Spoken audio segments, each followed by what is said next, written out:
take us to the next case on the docket, O'Neill versus School District of Sarasota County.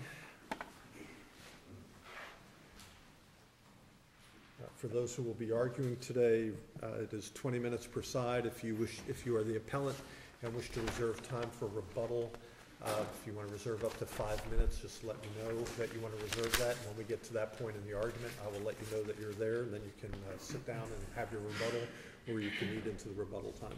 If council's ready, we are ready.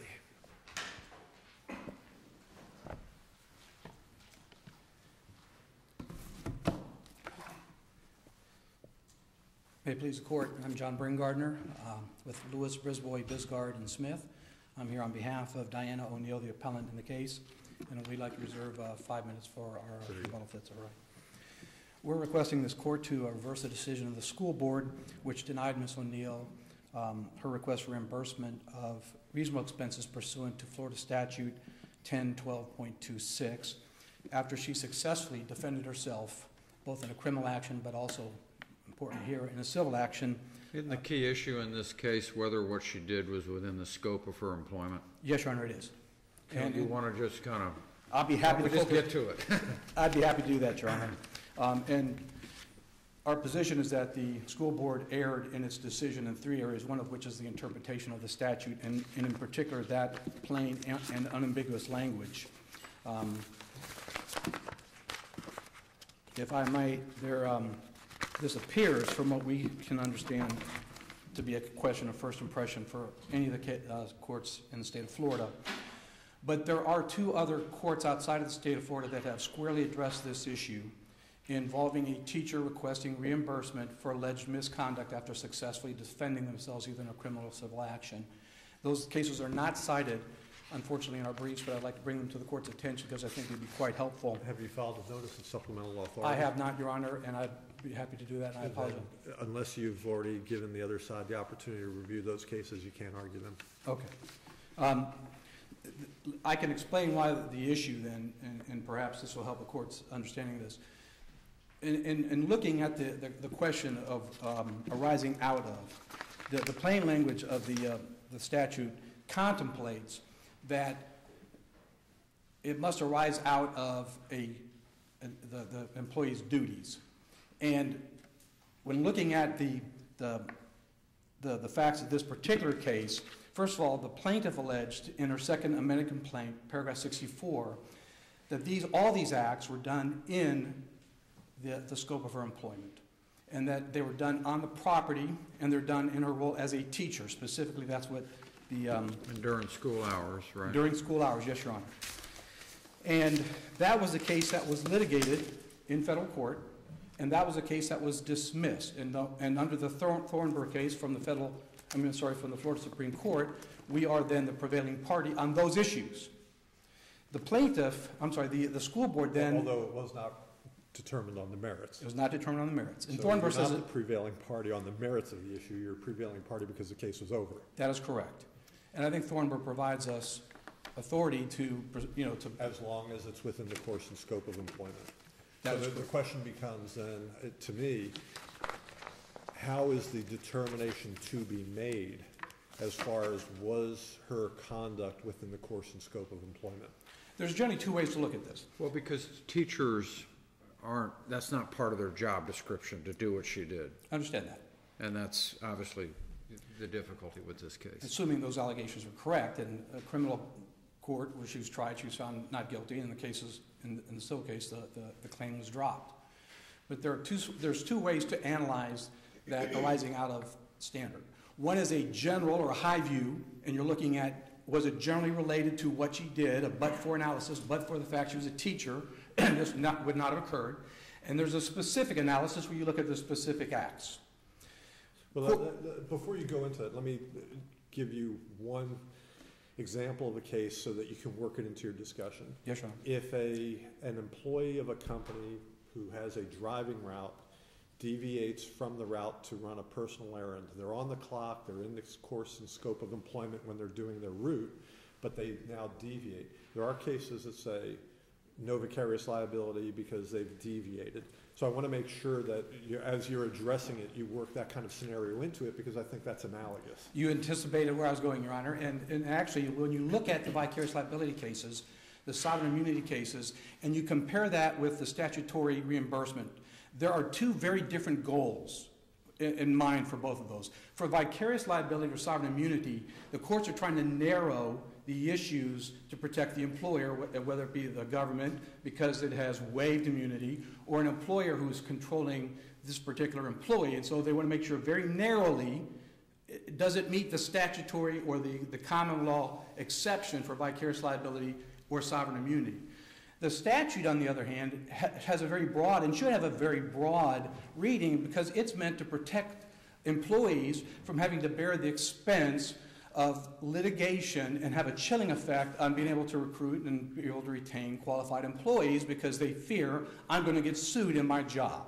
And so there are very different goals in mind, and we would suggest that the vicarious liability cases, although they may be helpful in analyzing this, are not dispositive because they don't have the same goal as a statute. In this particular case, Mrs. O'Neill, the appellant, she was, as I mentioned before, she was acquitted of the criminal charges. She went through 3 years of litigation, and she also went through administrative proceedings, as the court's aware of in the record, and she was successful in the case before the court. And so now she has the right to apply, we believe, under the statute, and the overall goal of protecting and not having a chilling effect on public employees, she has the right to be reimbursed for those expenses that was paid out of her pocket. What about the determination in the administrative proceeding that her conduct was outside the course and scope? I don't think that's what they did. In fact, nowhere in the administrative proceeding, nowhere in the 38-page record of the arbitrator's report, or in the administrative law judge report in the arbitration proceeding, was there ever a finding that was outside of the scope. In fact, in both of those reports, there was a list of different grievances, and if you recall that the arbitrator found most of them were not substantiated by proof, and basically narrowed its focus to two claims, which were the exact claim before the Federal Circuit Court. One of those claims was a tearing off of skin from the lip of the child, and the other was a tap or hit to the side of the head to redirect the child in a learning program. And neither of those, one of the things that the school board tried to address is they said this constituted quote-unquote corporal punishment. That was a basis for them denying this, and that corporal punishment is outside of the scope because of the school policy. That's faulty for two reasons. One, none of the... Well, you're not suggesting that striking the child or the acts that she committed are within the course and scope of a normal day. That's not part of the teacher's duties. Unfortunately, this is not a normal day with normal students. These are right. Very high... Special ed students who have, who bring a much greater stress level on the teacher, and I think there's some recognition of that in the record, but it's not your position that she was authorized to do or engage in the conduct she engaged in. Yes, Your Honor, I have to disagree slightly on that. I agree that no teacher should be permitted to strike a child. But with these children, and there's evidence in the record that they're required, because a lot of them either have vision problems, hearing problems, they're required tactile redirection. And that requires putting your hands on the child. And that can be misinterpreted by untrained teacher's aides, as it was in this case, we perceive.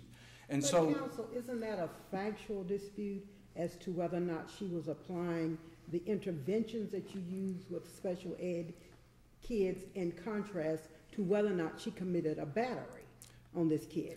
That would be a distinction. That is a factual dispute, yes, ma'am. And one would be the interventions that are approved based upon your background and training to deal with special ed kids. That's part of your duties. But battering a child, under no circumstances could that be part of her duties. Agree. I agree with that, Your Honor. And in this particular case, there's no evidence of battery. There's evidence of her taking skin off for hygienic reasons. That this child would have skin that would drip down into her food and other things, and so she removed the skin one time, and then the second time was a tap to the head to redirect her to a program she was using. We suggest that does not constitute battery. That is a tactile redirection, and the lower court, there was never a finding, on the school board from either the administrative law judge or the arbitrator that either of those acts constituted corporal punishment or battery. The arbitrator characterized them as misconduct in office, which I think is very telling. And he put that in quotes. That's not my emphasis. That's the arbitrator's emphasis. He said it was misconduct in office, which suggests that my client, the appellant below, her actions must have been done in the course of her business, in the course of her employment, in the course of teaching these children. And getting back to this high view or low view, but for her role as a teacher, she would not have been sued. But for her role, she would not have been teaching these children, and very special needs children that required hands-on direction and input and feedback. And that's what was the genesis of this entire federal lawsuit, the criminal suit, the administrative suit, and the federal suit. And she has won on a criminal suit, which she was reimbursed for. She was acquitted and was reimbursed by the school board. And the charges were dropped in the federal suit, and we submit that she should likewise be reimbursed for those findings.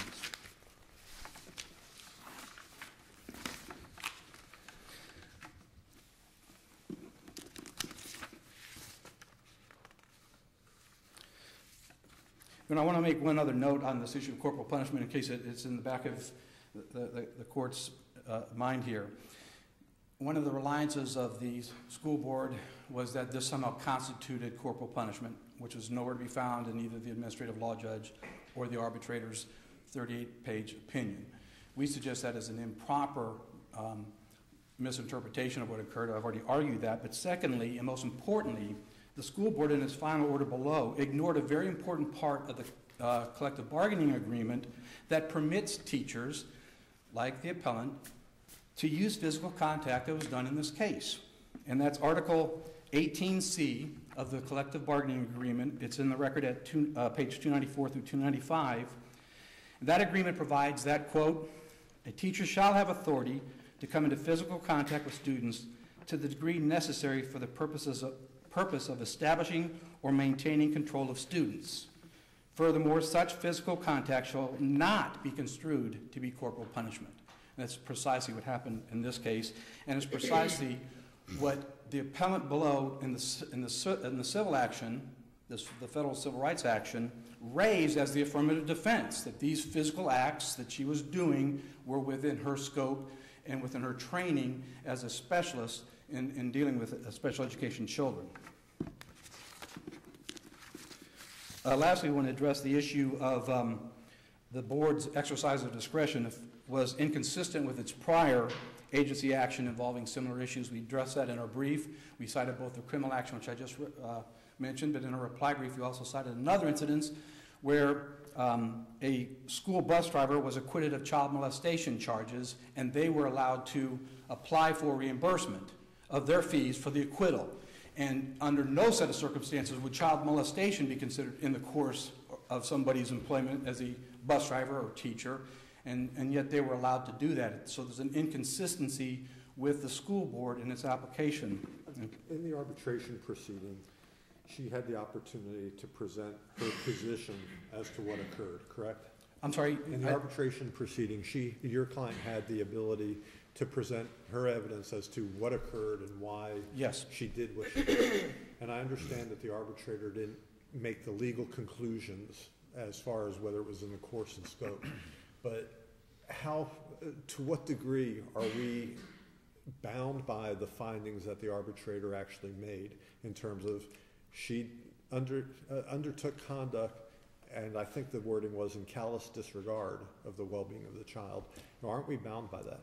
I can find no precedent anywhere that would allow this court or any court to be bound by the presidential finding, a fact finding of an arbitrator for a collective bargaining agreement. And I looked for it, I couldn't find none, so I questioned the presidential value of those statements. So if your suggestion is we shouldn't be bound by that, was there any effort to challenge the arbitrator's determinations of fact as unsupported by the evidence, whether in front of the administrative body, in front of the school board, or elsewhere? Not to my knowledge, Your Honor, that there was not with the arbitrator. There was with the administrative law judge. Exceptions were made to that particular finding, and were upheld, actually. But the exceptions were upheld? I believe so. Some of the exceptions were upheld from the appellant below. But there was none as far as the arbitration that I know that there were attempts afterwards. And there's reasons for that, but I can't go into that here because those reasons aren't on the record, Your Honor. So I'm going to rely upon our briefs for the remainder of my arguments if there You'll are have no your other 5 questions. minutes for rebuttal. Thank you, Your Honor. You're welcome.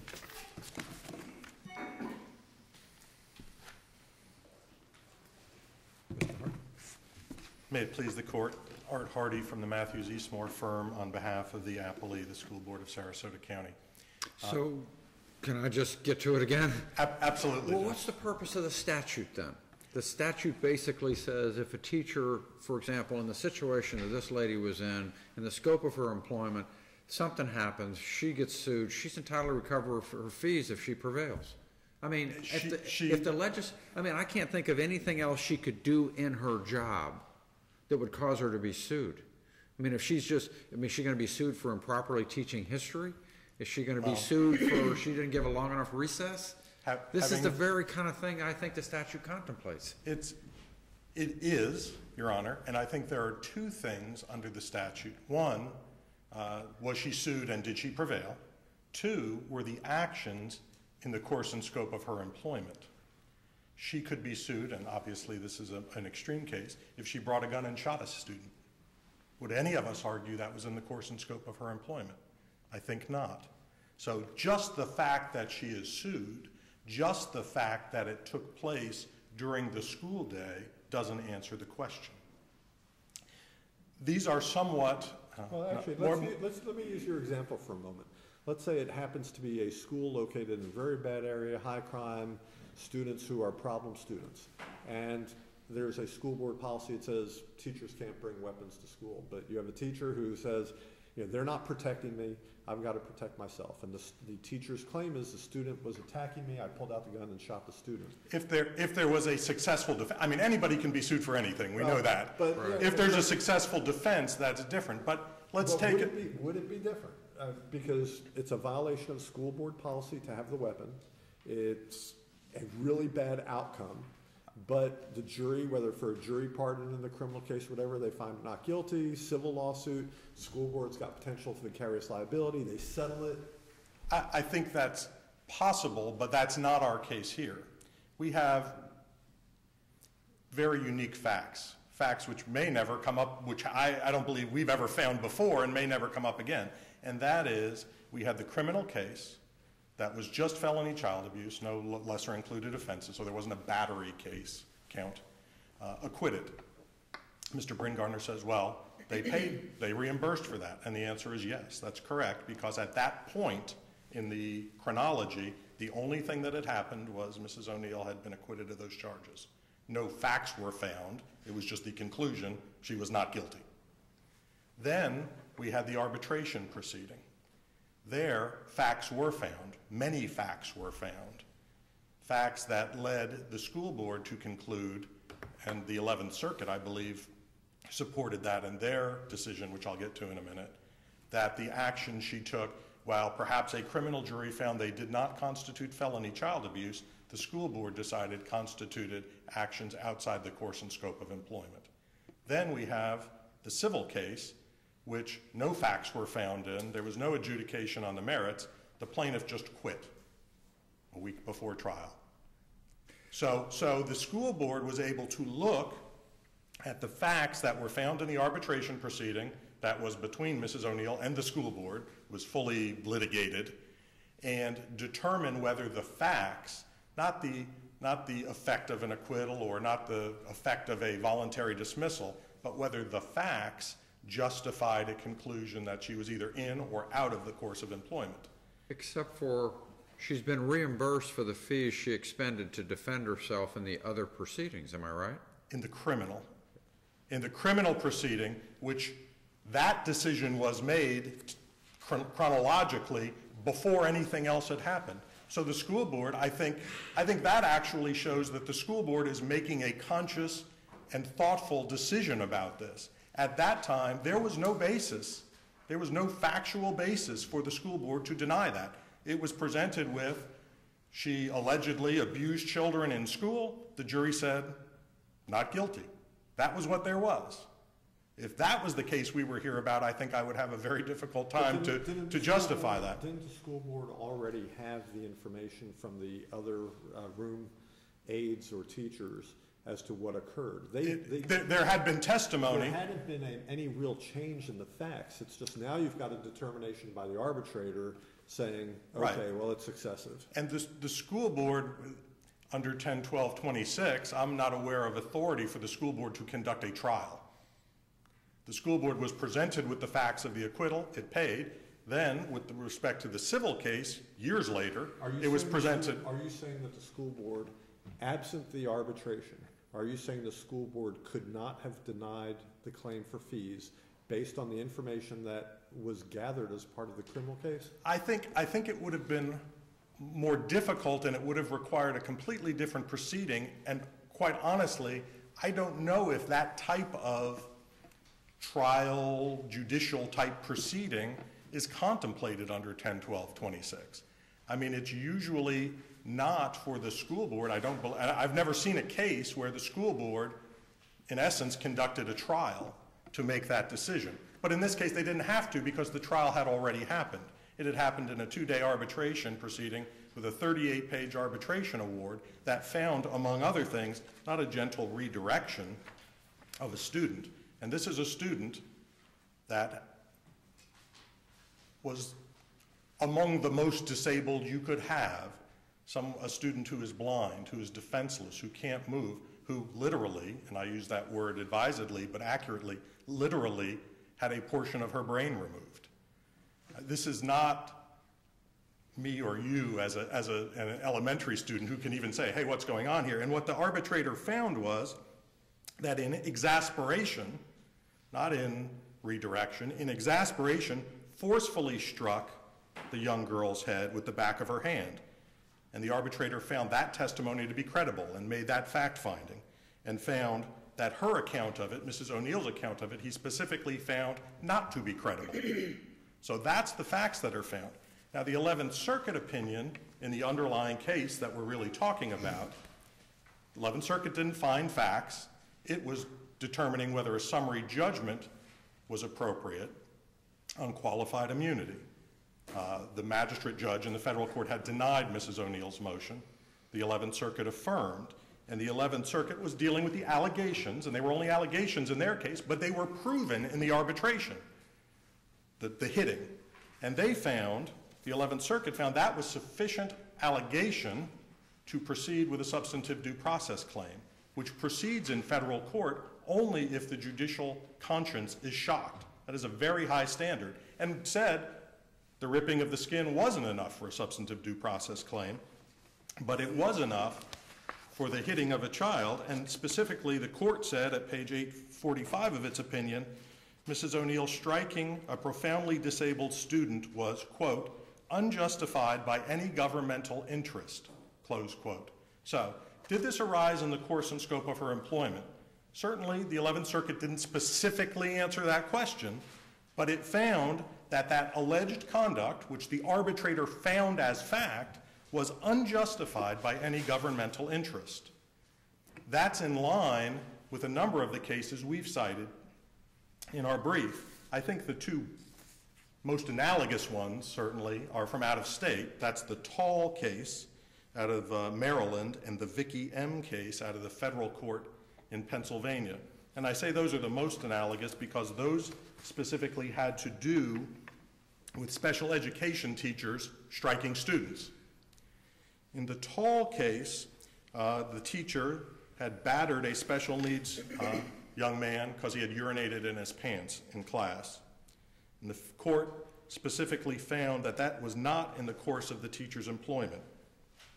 And the court said, quote, whereas here it is alleged that the individual educators have willfully and maliciously acted to injure a student enrolled in a public school, such actions can never be considered to have been done in furtherance of the beneficent purposes of the educational system.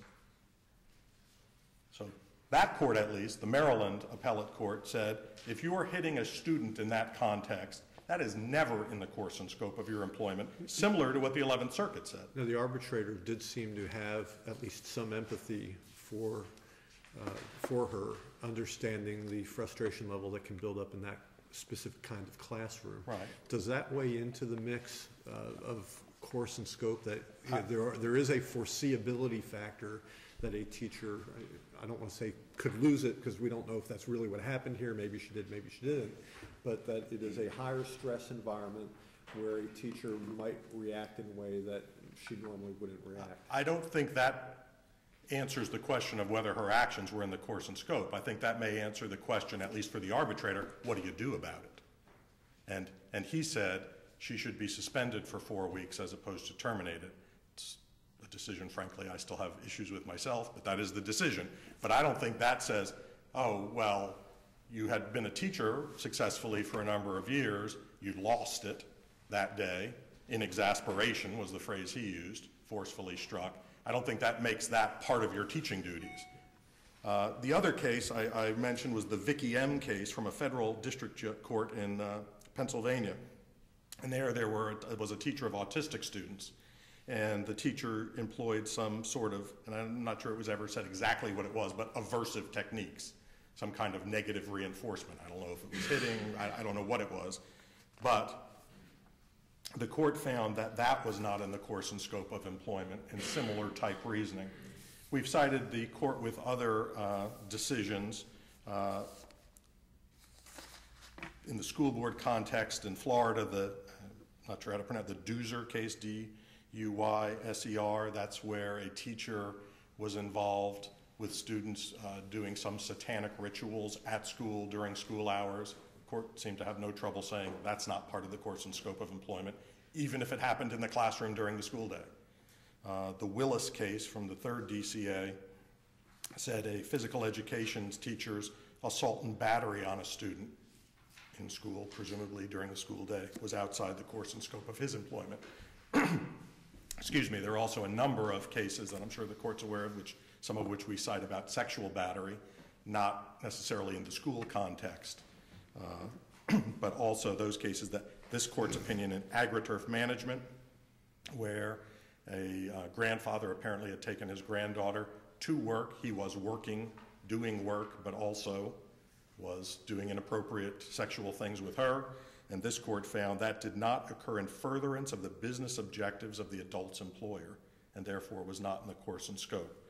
Certainly, striking a defenseless, exceptional student in the classroom is not in furtherance of the school board's goals. It's not part of, if you use the Maryland court, the beneficent purposes of the school system.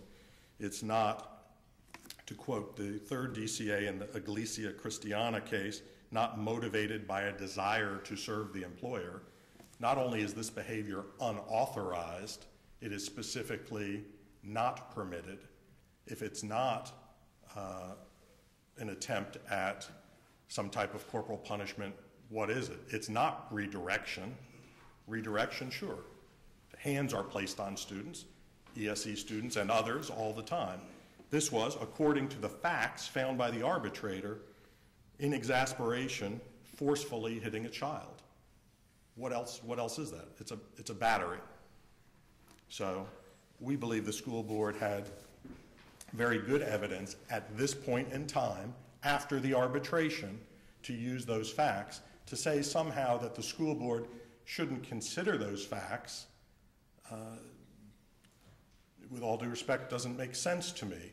Those were facts that were found by a neutral fact finder in a arbitrable, judicial, quasi-judicial proceeding. Everybody's represented, everybody calls lots of witnesses. Mrs. O'Neill herself testified.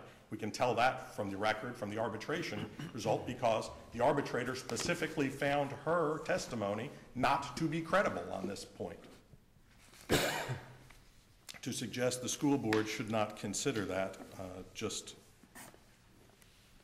doesn't make sense, frankly. Those are facts that are found out there. So that is why the school board found under the statute that these actions did not arise in the course and scope. The fact that the plaintiffs voluntarily dismissed the Hatfield case, short of there being any resolution there, really didn't present any facts for or against anybody in that case. So the statute says that the school board shall reimburse upon successful defense for actions that arise out of and in the course of the performance of assigned duties.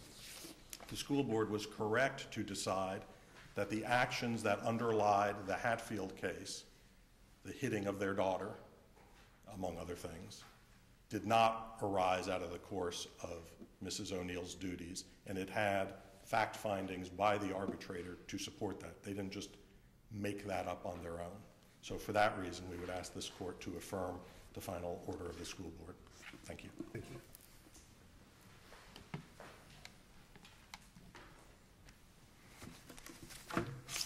Your Honor, the cases cited by appellee, the Tall case, the Vicky M case, the other Florida cases, those are all vicarious liability cases, and they all have a different purpose than the reimbursement statute here. And those purposes, as we explained earlier, was for the goal of attributing liability to an employer. The court is going to look very narrowly at the acts because they're attributing liability to someone that, frankly, didn't do the act.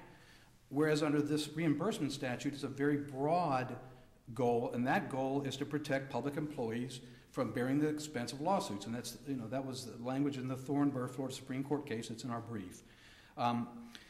Secondly, it's very important when we're looking at the statutory construction that the very plain and unambiguous language of this statute is mandatory. Shall provide for reimbursement of reasonable expenses for legal services for officers, employees of school boards who are charged with civil or criminal actions arising out of and in the course of the performance of their duties and responsibilities. The appellant was charged with civil and criminal actions arising out of and in the course of her performance of her assigned duties. And she was successful on both of those counts.